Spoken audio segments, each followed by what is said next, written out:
بسم اللہ الرحمن الرحیم۔ معزز ناظرین و سامعین کرام، السلام علیکم ورحمۃ اللہ وبرکاتہ۔ خوابوں کو انسانی زندگی میں بہت اہمیت حاصل ہے۔ سچے خوابوں کے ذریعے اللہ تعالیٰ اپنے بندے کو خوشخبریاں دیتا ہے۔ ڈراؤنے خوابوں سے شیطان انسان کو ڈراتا ہے۔ خوابوں کی تعبیر ایک خاص علم ہے۔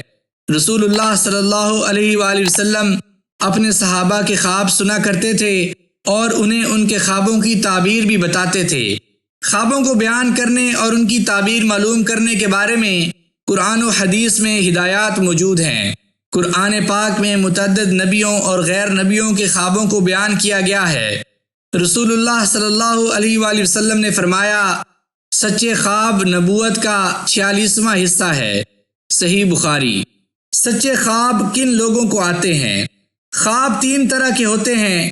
پہلے نمبر پر سچے خواب یہ رحمانی خواب ہوتے ہیں جو اللہ تعالیٰ کی طرف سے ہوتے ہیں اور اس میں بندے کے لیے کوئی نہ کوئی خوشخبری چھپی ہوتی ہے۔ دوسرے نمبر پر نفسانی خواب ہوتے ہیں۔ ان کا تعلق انسان کی اپنی سوچ اور فکر سے ہوتا ہے۔ دن بھر انسان جن کاموں میں مصروف ہوتا ہے، جن کاموں کے متعلق سوچ بچار کرتا ہے، وہ ان خوابوں میں نظر آتے ہیں۔ خوابوں کی تیسری قسم شیطانی خواب ہیں۔ سچے خواب ایک حقیقت ہے اور اللہ تعالیٰ سچے خوابوں کے ذریعے مومنوں کو خوشخبری عطا کرتا ہے، جسے مبشرات کہا جاتا ہے۔ اللہ تعالیٰ سورہ یونس میں فرماتا ہے، لَهُمُ الْبُشْرَى فِي الْحَيَاةِ الدُّنْيَا وَفِي الْآخِرَةِ، ان کے لیے اس دنیا میں بھی خوشخبری ہے اور آخرت میں بھی۔ سورہ یونس آیت نمبر 64۔ مفسرین دنیاوی خوشخبری سے مراد ان سچے خوابوں کو لیتے ہیں جو مومنوں کو اللہ تعالیٰ کی طرف سے دکھائے جاتے ہیں۔ صحیح بخاری میں آتا ہے کہ سچے خواب نبوت کا 46واں حصہ ہے۔ اس بات پر ہم سب کا یقین ہے کہ نبوت کا سلسلہ ختم ہو چکا ہے، لیکن اللہ تعالیٰ کی طرف سے خوشخبری کا سلسلہ خوابوں کی صورت میں جاری ہے۔ سچے خواب عموماً متقی لوگوں کو ہی دکھائے جاتے ہیں۔ کبھی کبھار کسی غیر متقی، حتیٰ کہ کسی کافر کو بھی سچا خواب آ سکتا ہے جس کے ذریعے کوئی پیغام دینا مقصود ہوتا ہے، جیسے عزیز مصر کا خواب، اسی طرح فرعون کا موسیٰ علیہ السلام کی پیدائش کے بارے میں خواب، لیکن یہ استثناء کی صورتیں ہیں۔ عام قانون یہی ہے کہ سچے خواب ایسے لوگوں کو آتے ہیں جو سچ بولتے ہیں، باوضو سوتے ہیں اور سونے سے قبل اللہ کے ذکر کا اہتمام کرتے ہیں۔ اگر کوئی شخص سچے خواب دیکھتا ہے تو اسے اللہ تبارک و تعالیٰ کا شکر ادا کرنا چاہیے۔ زیادہ تر خواب ذہنی فکروں کی بنا پر ہوتے ہیں۔ دن بھر جن چیزوں کے بارے میں سوچ رہے ہوتے ہیں، خواب بھی اسی کے بارے میں آنے لگتے ہیں۔ یہ سچے خواب نہیں ہوتے۔ علماء فرماتے ہیں کہ عموماً سچے خواب صبح کے وقت آتے ہیں اور اس کے بعد آنکھ کھل جاتی ہے۔ خوابوں کی تعبیر کس سے پوچھیں؟ خواب جو بھی ہو اسے ہر کسی کو نہیں سنانا چاہیے، بلکہ صرف اپنے خیر خواہوں اور خواب کی تعبیر کا علم رکھنے والوں کو ہی سنانا چاہیے۔ یوسف علیہ السلام نے بچپن میں یہ خواب دیکھا کہ 11 ستارے اور چاند اور سورج انہیں سجدہ کر رہے ہیں، تو انہوں نے یہ خواب اپنے والد محترم یعقوب علیہ السلام کو سنایا۔ حضرت یعقوب علیہ السلام نے اس خواب کی تعبیر بیان کرتے ہوئے فرمایا، اللہ تعالیٰ آپ کو نبوت کے لیے چنے گا اور خوابوں کی تعبیر کا علم عطا کرے گا۔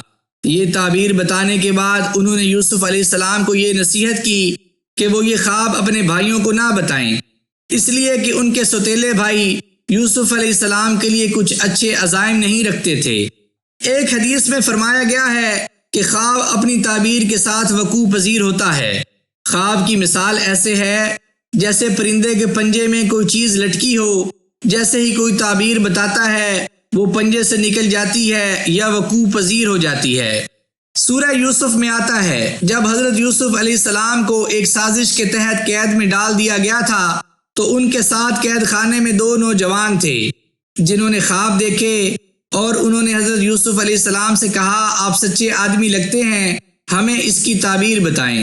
ان میں سے ایک شخص نے بتایا کہ میں انگور سے شراب نچوڑ رہا ہوں اور بادشاہ کو شراب پلا رہا ہوں، اور دوسرے شخص نے کہا کہ میں نے دیکھا ہے کہ میرے سر پر روٹیوں کا ایک تھال ہے اور پرندے اس سے نوچ کر کھا رہے ہیں۔ پہلا شخص جس نے خواب میں انگوروں سے شراب نچوڑتے ہوئے دیکھا تھا، اس کی تعبیر یہ بتائی کہ وہ شخص آزاد کر دیا جائے گا اور بادشاہ کو شراب پیش کرنے پر اس کی ڈیوٹی لگے گی، جبکہ دوسرے شخص کے خواب کی تعبیر یہ بتائی کہ اسے سولی پر چڑھا دیا جائے گا اور پرندے اس کے سر کو کھائیں گے۔ اس زمانے میں جب کسی کو سزائے موت دی جاتی تھی تو اس شخص کو سولی پر چڑھا کر چھوڑ دیا جاتا تھا اور پرندے اس کی کھوپڑی سے گودا نوچ نوچ کر کھاتے تھے۔ جب یوسف علیہ السلام نے ان دونوں کو اپنے اپنے خوابوں کی تعبیریں بتا دیں تو فرمایا، قضی الامر الذی فیہ تستفتیان، جو امر تم مجھ سے پوچھتے تھے وہ فیصلہ ہو چکا۔ سورہ یوسف آیت نمبر 41۔ یعنی کہ ان دونوں خوابوں کا فیصلہ کر دیا گیا ہے۔ جو صاحب علم لوگ ہوتے ہیں جب انہیں کوئی خواب سنایا جاتا ہے تو وہ خاموش رہتے ہیں، اگر اچھی تعبیر ہو تو اسے بتا دیتے ہیں اور اگر بری تعبیر ہو تو وہ چپ رہتے ہیں۔ اس کی وجہ یہ ہے کہ اگر خواب اچھا ہے تو اس کی تعبیر بتانے میں کوئی حرج نہیں، اور اگر خواب برا ہے تو بہتر یہ ہے کہ اس پر خاموشی اختیار کی جائے، کیا پتہ اللہ رب العزت اس کی تعبیر اچھی کر دے۔ کوئی برا خواب دیکھے تو اللہ تبارک و تعالیٰ سے یہ دعا کرنی چاہیے کہ اللہ تعالیٰ نے مجھے جو برا خواب دکھایا ہے اس کی تعبیر کو میری دنیا اور آخرت کے لیے اچھا کر دے۔ اللہ تعالیٰ فرماتا ہے، یمحو اللہ ما یشاء ویثبت وعندہ ام الکتاب، اللہ جس کو چاہتا ہے مٹا دیتا ہے اور قائم رکھتا ہے، اس کے پاس اصل کتاب ہے۔ حضور صلی اللہ علیہ وآلہ وسلم نے فرمایا، شیطان ہمارے جسم میں اس طرح دوڑتا ہے جیسے ہماری رگوں میں خون۔ صحیح بخاری۔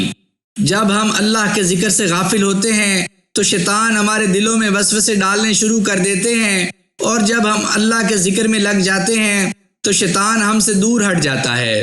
اسی طرح جب ہم نیند کی حالت میں ہوتے ہیں تو ہمارا دماغ جاگ رہا ہوتا ہے لیکن ہمارے کنٹرول میں نہیں ہوتا۔ ایسی حالت میں شیطان ہمیں برے خواب دکھاتا ہے جن کا مقصد ہم پر خوف طاری کرنا ہوتا ہے اور ہمارے ایمان کو کمزور کرنا ہوتا ہے۔ اللہ تعالیٰ نے انسان کو اتنا بے بس نہیں بنایا، بلکہ اتنی عظیم آیتیں نازل فرمائی ہیں کہ جس کے پڑھنے سے انسان پوری رات کے لیے شیطان کے شر سے محفوظ ہو جاتا ہے۔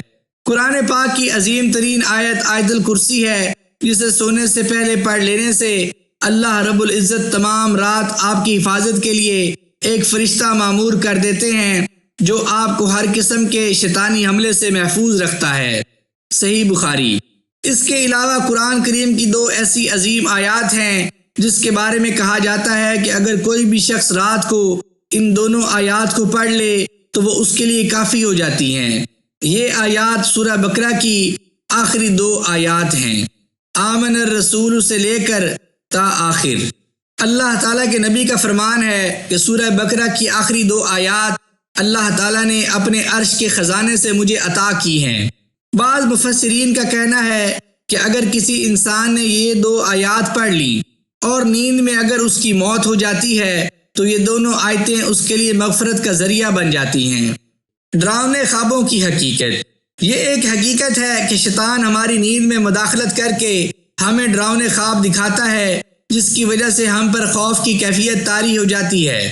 کبھی بھی کسی کو ڈراؤنے خواب آئیں تو اپنے بائیں جانب 3 دفعہ علامتی طور پر تھوک دینا چاہیے اور اعوذ باللہ من الشیطان الرجیم پڑھ لینا چاہیے۔ ایک اور دعا بھی بیان کی گئی ہے، اعوذ باللہ من شر شیطان و شرہا، اور پھر اس کے بعد کروٹ بدل کر سو جانا چاہیے۔ ڈراؤنے خوابوں کی کوئی حقیقت نہیں ہوتی اور ان کی تعبیر کے لیے پریشان نہیں ہونا چاہیے۔ حدیث سے یہ بات ثابت ہے کہ جب خواب میں ڈر کر اٹھتے ہیں اور اپنے بائیں جانب 3 مرتبہ علامتی طور پر تھوکتے ہیں تو ان برے خوابوں کا اثر ختم ہو جاتا ہے۔ ڈراؤنے خوابوں سے بچنے کا سب سے بہترین طریقہ یہ ہے کہ ہمیں باوضو سونا چاہیے۔ سونے سے قبل ہمیں مسنون اذکار کا اہتمام کرنا چاہیے۔ معزز ناظرین و سامعین کرام، میں امید کرتا ہوں کہ آج کی اس ویڈیو کو دیکھ کر خوابوں کی حقیقت سے متعلق آپ کے علم میں ضرور اضافہ ہوا ہوگا۔ اگر آپ کو آج کی یہ ویڈیو پسند آئی ہو تو اس چینل کو لائک، شیئر اور سبسکرائب ضرور کر دیجیے گا، اور ساتھ دیے گئے بیل کے آئیکن کو بھی دبا دیجیے تاکہ آگے آنے والی ویڈیوز آپ تک پہنچتی رہیں۔ مجھے اپنی دعاؤں میں یاد رکھیے گا۔ جزاک اللہ۔